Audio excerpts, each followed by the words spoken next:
Okay guys, check nga natin tong unbox natin tong galing kay TikTok. Tong Sew-in panty. So try natin Take note po, hindi ako ang gamit ito, ang aking asawa Pero pwede naman siguro to sa mga kalalakihan, sa mga makisig na mister. Nabili ko nga pala ito guys sa TikTok for only 650 pesos kasama yung voucher tsaka shipping fee. Libre yung shipping fee Pero yung regular price nito guys is 850. Ang ganda legit talaga siya, legit na Sew-in brand. Ito yung receipt niya. 12 piraso po yan, nakuha ko ng 650 pesos.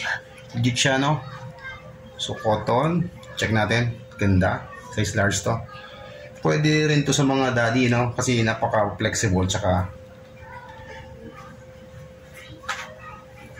malambot. So tumatagal to ng mga 3 years 10 years siguro pag di mo ginamit.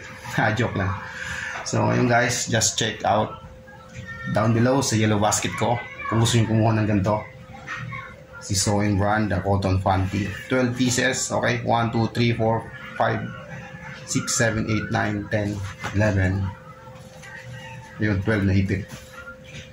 So guys, check nyo sa aking yellow basket kung gusto nyo itong Sew-in panty. Ayan. Cool. Kulang kulay, So medyo manipis lang yung niya.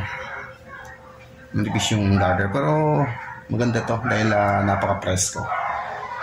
Okay guys, thank you, bye-bye. Just check out and comment down below sa aking yellow basket.